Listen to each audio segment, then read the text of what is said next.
Cheque bounce आज के समय में बहुत आम हो गया है। चेक बाउंस होता है, लोग नोटिस भेजते हैं, नोटिस का सकारात्मक जवाब नहीं आता है तो उसके बाद लोग कोर्ट का दरवाजा खटखटा देते हैं। कौन कौन चेक बाउंस में एक्यूज्ड हो सकता है? क्या जो चेक इशू करा है या फिर उसके साथ के भी लोग? अगर एक पार्टनरशिप फर्म है और उसमें से किसी एक पार्टनर ने चेक इशू करा है तो क्या क्या एक्यूज्ड सारे पार्टनर्स हो सकते हैं? क्या कोई ट्रस्ट है, उसके ट्रस्टी ने कोई चेक इशू कर दिया है तो जितने ट्रस्टी हैं क्या सब एक्यूज्ड हो जाएंगे उसमें से? सुप्रीम कोर्ट और हाई कोर्ट के पास आए दिन इस तरह के सवाल आते रहते हैं और वो उस पर कुछ न कुछ जजमेंट देते रहते हैं। अभी कुछ समय पहले एक जजमेंट, एक ऑर्डर था जिसमें कि एक सेक्शन 138 निगोशिएबल इंस्ट्रूमेंट एक्ट, इसमें डिसऑनर्ड ऑफ चेक की बात की गई है, जिसको कि आम बोलचाल के भाषा में हम लोग चेक बाउंस का मैटर कह देते हैं, चेक बाउंस हो गया। उसके कंप्लेंट को कॉस कर दिया गया। कॉसिंग ऑफ एनी एफआईआर और कोई भी कंप्लेंट जो कोर्ट के में चल रहा होता है उसको जो प्रॉपर कॉस करने की पावर है वो सिर्फ हाई कोर्ट के पास है, डिस्ट्रिक्ट कोर्ट के पास ऐसे कोई पावर नहीं है। अब सवाल क्या था, एक ट्रस्ट ने किसी को चेक इशू करा।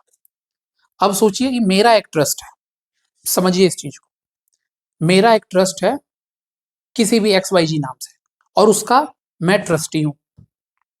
मेरे साथ साथ दो ट्रस्टी और हैं जो उसको फंड करते हैं और उनको जब जब उस ट्रस्ट को जब भी आर्थिक रूप से कोई मदद की आवश्यकता होती है तो हम लोग उसमें सहायता करते हैं।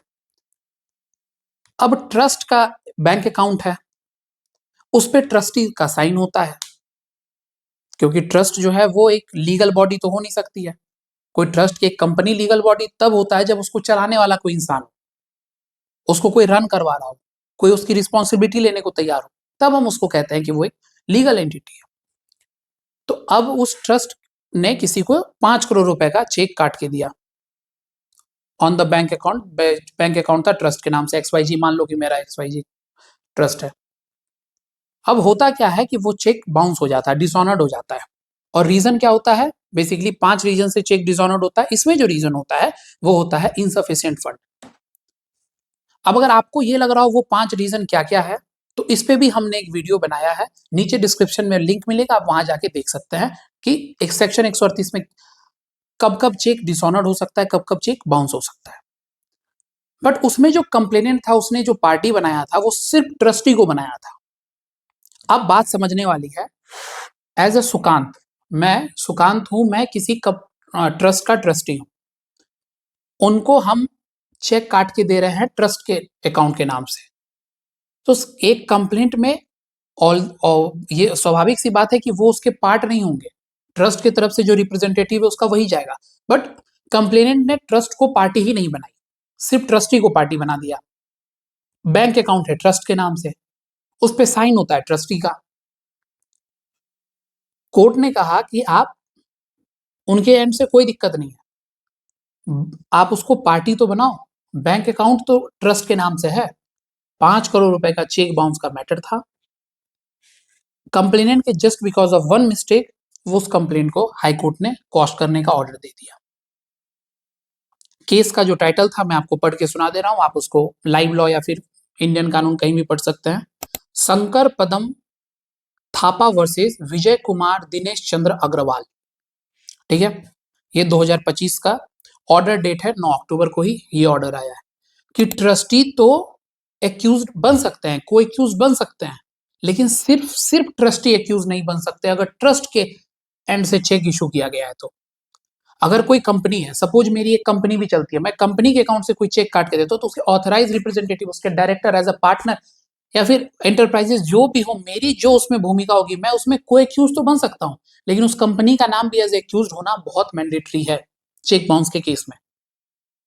तो इस चीज का आप लोग भी ध्यान रखें कि अगर चेक बाउंस होता है, कोई कंपनी आपको चेक देती है, कोई पार्टनरशिप फर्म आपके लिए आपको चेक इशू करता है, कोई ट्रस्ट आपको चेक इशू करता है और ड्यू टू सम रीजन वो चेक बाउंस हो जाता है, तो आप जब कंप्लेन करें, आप जब सेक्शन 138 में कोर्ट में कंप्लेंट फाइल करते हैं तो उसमें आपको सबसे पहला पार्टी एक्यूज जो है उसको बनाना है जिसका वो बैंक अकाउंट था, या तो वो कंपनी हो या वो ट्रस्ट हो, पार्टनरशिप फर्म हो, उसके बाद वो बनाइए जिसने आपको वो इश्यू करा था, जिनका उस पे सिग्नेचर होता है, ताकि लायबिलिटी दोनों की तब दिखे। नहीं तो इसमें सिंगल सिर्फ ट्रस्टी की लायबिलिटी नहीं दिखती है, क्योंकि बैंक अकाउंट ट्रस्ट का था और उस ट्रस्ट में ना जाने कितने ट्रस्टी हो सकते थे।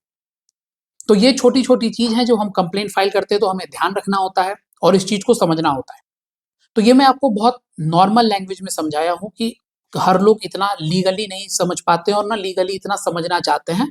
उनको लगता है कि यार कौन इतना लीगल दिमाग लगाएगा, किसी वो लीगल प्रोफेशनल से इसकी सलाह ले लेता है। कोई भी काम अगर आपको लीगली करना हो, क्योंकि जो चेक बाउंस का केस होता है, इसमें जब तक कोर्ट केस को एडमिट ना कर ले तब तक हम पे बहुत प्रेशर होता है कि जिन्होंने चेक को बाउंस करवाया, जो पेई होते हैं उनका बहुत रिस्पॉन्सिबिलिटी होता है कि आपने टाइम से नोटिस भेजा या नहीं, नोटिस भेजने के एक प्रिस्क्राइब टाइम के अंदर आपने कंप्लेंट फाइल किया या नहीं, कंप्लेंट में किसी प्रकार की कोई गलती तो नहीं हो गई, with in that limitation period आपने कंप्लेंट फाइल किया या नहीं। ये सब चीज आप जैसे ही चेक बाउंस हो तुरंत किसी लीगल प्रोफेशनल से मिले और अच्छे तरीके से चीजों को समझे, सेटिस्फाई हो और फिर आप अपना केस आगे प्रोसीड करें और इन छोटी छोटी चीजों का ध्यान रखें। तो आज के वीडियो में बस यही था। मैं आपको समझा रहा था कि क्या ट्रस्टी अकेला रिस्पॉन्सिबल हो सकता है, एक्यूज हो सकता है, तो नहीं, आपको एज अ को एक्यूज उसमें ट्रस्ट का भी नाम, कंपनी का नाम या फिर जिसके बिहाफ से आपको चेक इशू हुआ है उसको उसका नाम आपको लिखना पड़ेगा। तो thank you so much for watching this video.